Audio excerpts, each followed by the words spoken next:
Hola, ¿qué hay? ¿Están bien? Sí, pues nosotros, aparte de bien, contentos como siempre de salir al encuentro de nuestra audiencia desde Déjate de Historias. Historias y cuentos, nuestro compromiso es un cuento, un relato para adultos, así que vamos a ello una vez más. Un cuento, por ejemplo, que nos hable de superación personal, de cómo ser más fuertes y más justos, de cómo vivir con alegría y ser agradecido a lo bueno que nos rodea, que no lo vemos, no lo percibimos porque estamos en otras historias, pero hay mucho bien cerca de nosotros. Y es que para ser feliz y vivir en paz no hace falta irse al Tíbet. David Rubiato Gómez, bienvenido. Gracias. Es el título del libro del que vamos a hablar, aparte de escucharte con mucha atención en la historia que nos traes.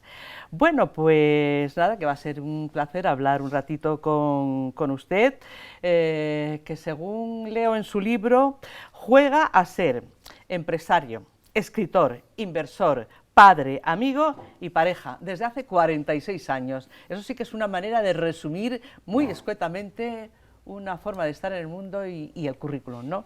Así es, así es.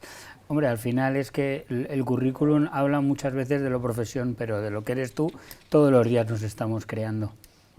Y es el autor de Para ser feliz y vivir en paz no hace falta irse al Tíbet. ¿Qué pasa con el Tíbet? Que la gente que vive en ese lugar tan tremendo, tan inhóspito en cuanto a la temperatura y las condiciones de vida, tienen el secreto de la felicidad, tienen la llave de la felicidad.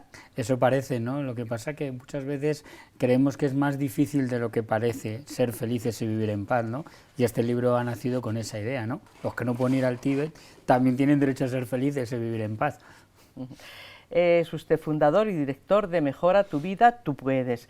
Una frase con la que suele empezar sus charlas. ¿A qué se dedica exactamente? Bien, bueno, yo soy coach, bueno, soy psicólogo. Ajá. Y a lo largo de los 23 años de experiencia que tengo me he ido formando y ahora lo que me estoy especializado en trabajar la autoestima, bien, autoliderar a las personas para que tomen el rumbo de sus vidas y, por otro lado, sanar la relación con el dinero.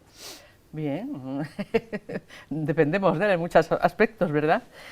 ¿Su libro entraría dentro de la definición de lo que llamamos libros de autoayuda? Sí. ¿Le gusta ese término? Sí. Sí. Hace muchos años había un anuncio en la televisión que decía que la felicidad es la ausencia del dolor. Creo que lo patrocinaba pues aspirina directamente, porque no lo vamos a decir, ¿no? La felicidad es mucho más que la ausencia del dolor físico, ¿sí? Mucho más, mucho más, mucho más. Por ejemplo, para usted, ¿qué Pues, la podría definir? Sí, la felicidad la podemos definir como ese estado en el que una persona acepta todo lo que le sucede en la vida sin la necesidad de luchar contra ello y aprendiendo de todo ello. Y eso es lo que yo hago todos los días con mis clientes, con la gente que viene a mi programa, ¿no? Ayudarles a tomar conciencia de eso. ¿Qué estamos haciendo mal los ciudadanos del primer mundo para sentirnos agobiados, deprimidos muchas veces, cuando se supone que tenemos lo suficiente para vivir bien? Pues yo creo que fundamentalmente, y en el libro lo resumo muy bien con los 15 consejos que comparto, que por supuesto no son los únicos, cada uno luego tiene que pasarlos por su propia experiencia, ¿no? Pero en esos consejos, entre uno de ellos hablo, para mí uno de los más importantes es vivir en el aquí y en el ahora. Cuanto más vivas alejado del presente y del aquí y del ahora, estás más enganchado al sufrimiento, al engaño de la mente, de alguna forma a estar atrapado en las trampas que tu propio ego te genera, ¿no? Y al final es mucho más sencillo que todo eso, simplemente es eso, es estar presente, ser consciente de quién eres, porque mucha gente vive la vida sin saber quién es realmente, y eso es muy, muy importante. Estar más en la ocupación que en la preocupación, ¿eh? Porque hay que ver que utilizamos constantemente la palabra esta, estoy preocupado, pero analiza lo que estás diciendo, preocupado, te anticipas a una ocupación. Correcto. La etimología de las palabras es muy, muy importante. Si nosotros fuéramos conscientes de cómo utilizamos el lenguaje y cómo el lenguaje es pervertido para que nos haga más infelices, podríamos sanar muchas más cosas y más fácilmente en nuestra vida. Muy interesante. Vamos, si le Claro que parece, sí. con el cuento, que lo he leído antes, amigas y amigos espectadores, y creo que es una lección muy bonita que nos va a dar nuestro invitado. Adelante. Muchas gracias. Bueno, el cuento se llama Nunca dejes de creer en ti. Un día, en una multinacional, como cualquiera otra del mundo, un director general que era un exitoso hombre de negocios se estaba haciendo viejo y sabía que era el momento de elegir un sucesor para hacerse cargo del negocio.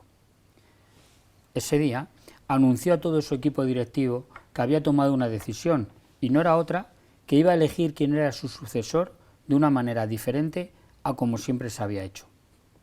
No lo voy a hacer solamente del equipo directivo. Le vamos a dar esta oportunidad a todos los jóvenes ejecutivos de la empresa con una sola condición. Deben cuidar una semilla muy especial durante un año que les voy a entregar a todos con las mismas condiciones y en este sentido os pido por favor que los reunáis en el salón de actos de la empresa para informarles de esta maravillosa oportunidad. El equipo directivo a regañadientes hacía caso a su petición y los reunió. Entonces, el exitoso hombre de negocios les dijo: es hora de que me retire y elegiré el próximo director. He decidido elegir a uno de todos vosotros. Los jóvenes ejecutivos se sorprendieron. El jefe continuaba: Hoy os voy a dar a cada uno de vosotros una semilla muy especial. Quiero que plantéis la semilla, le pongáis agua y volváis dentro de un año con lo que haya crecido en esa semilla. Luego juzgaré las plantas que me vais a traer y el dueño de la planta que yo elija será el próximo director de la empresa.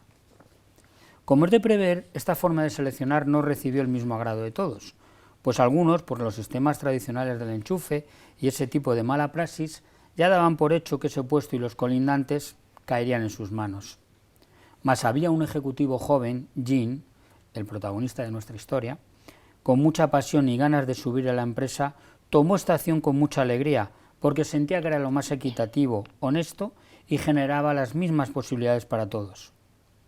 Recogió su semilla con una gran sonrisa y con un sentimiento de gratitud inmenso que le mostraba al presidente cuando le miraba a los ojos al ir a recoger su semilla. Jean se fue a casa y con mucho entusiasmo le contó a la mujer la historia. Ella le ayudó a conseguir un bote, la tierra, la composta y plantaron la semilla. Todos los días añadían agua y miraban si había crecido algo. Después de unas 3 semanas, algunos de los otros ejecutivos comenzaron a hablar de sus semillas y de las plantas que comenzaban a crecer. Jean miraba su semilla y nada crecía. Fueron pasando los días, las semanas, y el joven ejecutivo entusiasmado y feliz que recogió la semilla con mucha energía empezaba cada vez a sentirse peor, porque la semilla, por mucho amor que le daba, mucho cuidado, mucha agua, no ocurría nada. Estudió, investigó, se formó para darle el mayor cuidado a la planta y nada de nada. Pero no se rendía, seguía adelante con toda su fuerza y su energía. Pasaron 3 semanas, 4, 5 y nada de nada. Al llegar a la oficina, otros hablaban de sus plantas y Jean no tenía nada, se sentía que había fracasado. Al pasar 6 meses y ver que no había nada en el bote, solo sabía que entonces había dañado su semilla. Todo el mundo tenía árboles, plantas altas y él no tenía nada. Jean no le dijo nada a sus colegas y se mantuvo regando y fertilizando la semilla sin parar de hacerlo, a pesar de que no salía nada. Pasado un año, todos los ejecutivos de la empresa trajeron sus plantas delante del director general. Jean le dijo a la mujer que no iba a llevar su bote vacío y la mujer le dijo: no, tienes que ser como siempre, honesto, y tienes que ir con lo que tienes. Jean se sintió mal, pero entendió que su mujer tenía razón, así que tomó su bote vacío y lo llevó a la sala de juntas. Cuando Jean llegó, se sorprendió de la variedad de plantas cultivadas que había. Eran hermosas. Jean puso el bote vacío en el suelo y muchos de sus colegas se rieron de él. Algunos sentían hasta pena por él. Cuando el director llegó y examinó la habitación y saludó a sus jóvenes ejecutivos, comprobó que Jean estaba al fondo de la sala, avergonzado, pero con su honestidad por encima de todo, con su bote vacío y con su semilla. El director empezó a mirar muchas de las plantas y al final del todo le ordenó al gerente financiero que fuera a buscar a Jean al fondo de la sala y que le dijera que se acercase al principio de la sala.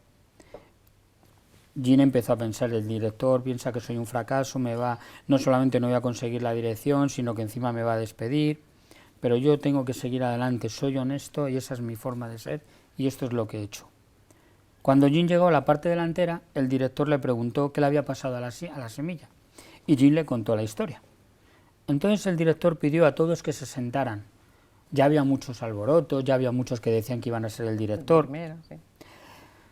Y entonces el director se puso en pie y dijo, ya tengo el nombre del nuevo director de la empresa. Y ese director va a ser Jean. Todos alucinaron y se quedaron sorprendidos. ¿Cómo va a ser el nuevo director Jean? Si él no tiene nada, si solo tiene una semilla.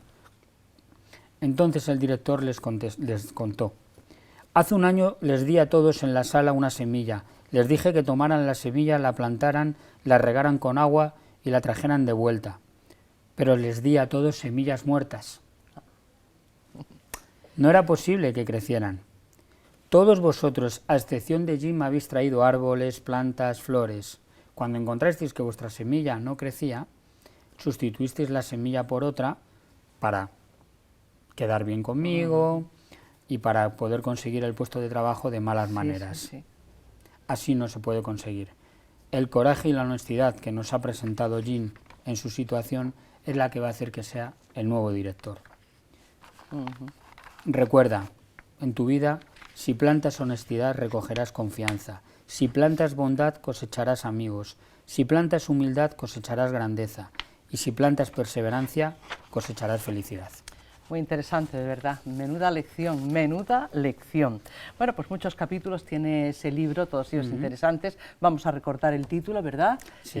Lo haces tú o usted, David, como autor, y lo mostramos una vez más a cámara antes de despedirnos, ¿verdad? Para ser feliz y vivir en paz no hace falta irse al Tíbet, hace falta otras cosas que están comprendidas en este libro, como dice su autor, de autoayuda.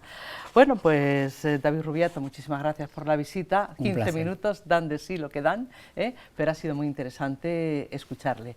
Y esa historia larga, pero maravillosa, que seguramente ha complacido también a nuestra audiencia y la han seguido con interés. Hasta cualquier otro día, que tenga usted éxito con el libro. Gracias, y a ustedes, gracias. amigos y amigas, pues hasta la próxima ocasión. Ya saben, en la programación de Déjate de Historias, un relato, un cuento, una historia también para nosotros, para los adultos. Hasta dentro de unas cuantas horas.